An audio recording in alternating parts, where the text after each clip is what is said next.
नमस्कार, मैं हूं आपके साथ सृष्टि श्रीवास्तव। कांग्रेस नेता आचार्य प्रमोद कृष्णम भले ही विपक्ष में है, लेकिन इनका नाम भी मोदी समर्थकों में ही शामिल होता है। अक्सर इन्होंने पीएम मोदी का कई मुद्दों पर समर्थन किया है, लेकिन इनसे जब भी बीजेपी ज्वाइन करने को लेकर सवाल होता है तो ये इनकार कर देते हैं, और अगर कोई ऐसी बात भी कर लेता है तो उन्हें बुरा लग जाता है। और ऐसा ही कुछ हुआ है, जहां पत्रकार चित्रा त्रिपाठी ने बीजेपी ज्वाइन करने की बात कर दी तो अचानक से आचार्य प्रमोद कृष्णम भड़क उठे। चलिए आपको भी बताते हैं पूरी खबर के बारे में। दरअसल नए संसद भवन को लेकर जहां पूरा विपक्ष मोदी सरकार को कोस रहा था, तो वहीं आचार्य प्रमोद कृष्णम इस मुद्दे पर पक्ष के साथ थे और मोदी विरोधियों को लताड़ लगा रहे थे। जहां उन्होंने तंज भी कसा था संसद भवन का विरोध करने वालों पर, और ट्वीट करते हुए लिखा था, धर्म दंड स्थापित हो गया, देवता पुष्प बरसाने लगे और गधे चिल्लाने लगे। अब इन्हीं सब मुद्दों को लेकर पत्रकार चित्रा त्रिपाठी ने आचार्य प्रमोद का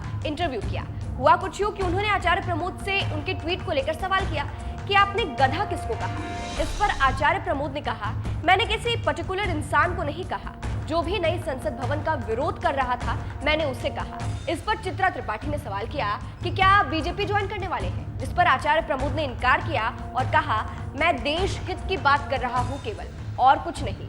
अब इसके बाद चित्रा त्रिपाठी ने आचार्य प्रमोद का ये इंटरव्यू अपने ट्विटर अकाउंट से पोस्ट किया और लिख दिया, आचार्य प्रमोद कृष्णम क्या बीजेपी ज्वाइन करने वाले हैं। अब इस ट्वीट पर जैसे ही आचार्य प्रमोद की नजर पड़ी, वो भड़क उठे और उन्होंने तुरंत चित्रा त्रिपाठी को जवाब दे दिया और लिखा, देश हित में बोलने का मतलब भाजपा ज्वाइन करना नहीं होता चित्रा जी। तो यहाँ आचार्य प्रमोद को बिल्कुल ये बात पसंद नहीं आई कि चित्रा त्रिपाठी ने बीजेपी ज्वाइन करने की बात कही। अब इसके बाद से जनता भी इस पर खूब मजे ले रही है।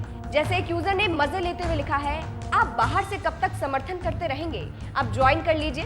दूसरे यूजर ने लिखा, मतलब आप भी मानते हैं देश की बात सिर्फ बीजेपी में होती है। एक और यूजर ने लिखा, आप देश हित में बोलते हैं पर देश के लोगों को लगता है आप कांग्रेस के खिलाफ बोल रहे हैं, लोग ही ना समझ है। एक और यूजर ने लिखा, आप देश हित में नहीं सिर्फ अपने लिए बोल रहे हैं, आपको अब अपनी राजनीति चमकानी है। फिलहाल आपको बता दें, जहां पूरा विपक्ष राष्ट्रपति से संसद भवन का उद्घाटन कराने की मांग कर रहा था, तब प्रमोद कृष्णम ने कहा था कि संसद भवन का उद्घाटन भारत के प्रधानमंत्री नहीं करेंगे तो क्या पाकिस्तान के प्रधानमंत्री करेंगे। उन्होंने पीएम मोदी द्वारा संसद भवन के उद्घाटन करने का समर्थन किया था। फिलहाल आपको आचार्य प्रमोद का वो बयान भी सुनाते हैं। जाते जाते बताइएगा जरूर कि इस खबर पर आपकी क्या राय है। नमस्कार। कि भारत की संसद भारत की धरोहर है, भाजपा की नहीं। देश की संसद का उद्घाटन देश का प्रधानमंत्री नहीं करेगा तो और कौन करेगा।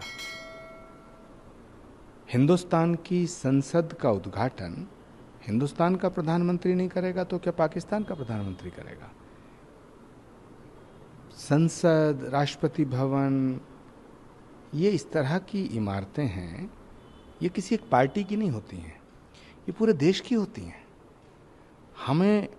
हम प्रधानमंत्री की नीतियों का विरोध करें, हमें करना चाहिए, हम करेंगे, हम सड़क पे करेंगे, हर जगह करेंगे, लेकिन देश की जनता की भावनाओं और देश के जनमानस की भावनाओं का सम्मान करते हुए हमें मोदी का विरोध करने का हक है, लेकिन देश का विरोध करना ठीक नहीं। जिस तरीके से ममता बनर्जी ने भी बायकॉट किया है पार्लियामेंट के माहौल को लेकर, और कांग्रेस भी इसका समर्थन दे रही है। नहीं, क्या मैं तो विपक्ष से अपील करना चाहता हूं कि वो अपने फैसले पर पुनर्विचार करे। मोदी का विरोध करो, देश का विरोध करना ठीक नहीं। देश की संसद पूरे देश की है, किसी एक पार्टी की नहीं। भारत की संसद को भाजपा का समझना गलत है। इसीलिए मेरा निवेदन है कि तमाम विपक्ष ओवैसी के रास्ते पर ना चले।